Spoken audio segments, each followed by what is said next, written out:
বলেছি দিন বিজয়ের জন্য যে সকল দল কাজ করবে তাদেরকে নিয়ে ঐক্যবদ্ধভাবে যে দলের প্রার্থী আসুক না কেন আমরা সবাই মিলে দিনকে বিজয় করব ইনশাআল্লাহ।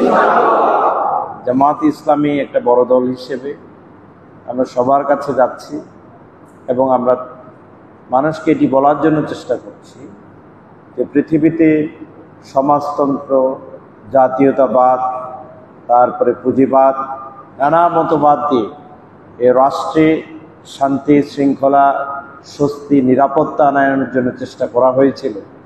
এ পর্যন্ত প্রকৃতপক্ষে সুনিশ্চিতভাবে স্থিতিশীল কোনো শান্তি, নিরাপত্তা নিশ্চিত হয়েছে? এটি না হওয়ার কারণ হচ্ছে মানুষের মতবাদ দিয়ে মানুষকে কখনো শাসন করা। এই জমিনটা কার? জমিনটা হচ্ছে আল্লাহর, আর আমরা হচ্ছে আল্লাহ তাআলার গোলাম। আল্লাহ তাআলা পৃথিবীতে সবচাইতে মূল্যবান একটি কিতাব পাঠিয়েছেন, মূল্যবান একটি জিনিস পাঠিয়েছেন।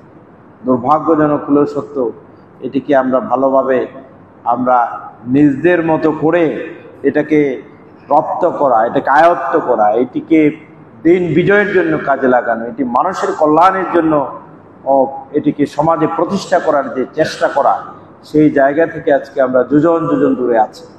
জামাত ইসলামী আজকে মানুষের কর্ণকুহরে, ঘরে ঘরে গিয়ে গিয়ে সমাজের প্রত্যেকটা জায়গায় আমরা বলছি আসলে আমরা সমাজে উন্নতি চাই, আল্লাহর রহমত চাই, ধর্ম, বর্ণ, লিঙ্গ নির্বিশেষে সবার নিরাপত্তা চাই।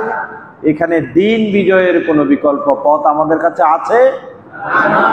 আজকে হয়তো আমাকে আপনারা প্রার্থী হিসেবে বলছেন, কিন্তু ইসলামী শরীয়তে যে এখানে কেউ প্রার্থী হওয়ার সুযোগ নাই, যে আমি প্রার্থী, আমি দাঁড়াইলাম, আমারে ভোট দেন, এটা অন্যরা বলছেন। আমি কিন্তু একবারও বলবো না যে আমারে ভোট দেন, এটা বলার সুযোগই নেই।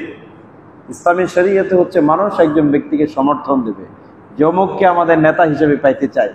হযরত আবু বকর রাদিয়াল্লাহ, হযরত ওসমান রাদিয়াল্লাহ, হযরত আলী রাদিয়াল্লাহ, হযরত ওমর রাদিয়াল্লাহ, সবার ক্ষেত্রেই সমন্বিতভাবে সবাই বলেছেন অমুককে আমরা নেতা হিসেবে, দায়িত্বশীল হিসেবে, খলিফা হিসেবে পেতে চাই।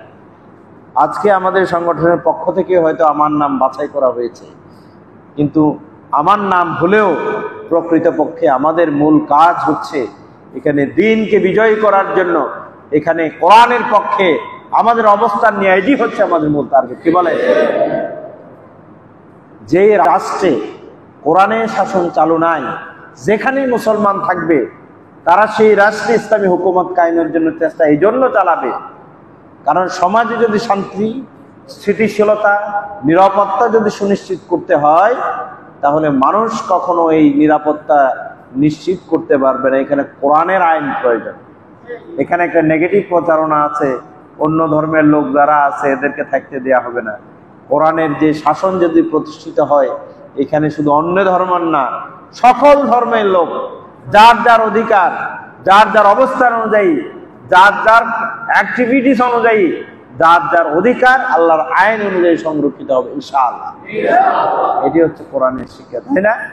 কিন্তু ইসলাম বিরোধীরা একটু চান্স পাইয়া তারা কি করে? ইসলামের বিরুদ্ধে অপপ্রচার চালায়। হুজুররা, মোল্লারা যদি রাষ্ট্রীয় পর্যায়ে যায় তোমাদেরকে কচু কাটা কাট করবে, এরকম বলে না? বলে কিনা? এটার যদি আমরা সঠিক জবাব দিতে চাই তাহলে আমাদের অন্য ধর্মের ভাইদের সাথে আমাদের কোঅপারেশনটা, কানেক্টিভিটিটা আরো বাড়াতে হবে। তাহলে তারা বুঝবে যে আসলে আমরা তাদের কল্যাণ চাই না অকল্যাণ চাই। যারা বাংলাদেশে বিভিন্ন সময় অন্য ধর্মের, বিশেষ করে এখানে সনাতন ধর্মের লোকরা বেশি, অন্য ধর্মের জায়গা, জমি, বাড়ি, ঘর কারা দখল করেছে সবাই জানে না? এখানে কোনো হুজুরে দখল করছিল? কোন ইমাম সাহেব দখল করছিল? কোন ইসলামী পার্টির লোক দখল করছিল? কারা দখল করছে জানি না? আমরা নাম জানি তো?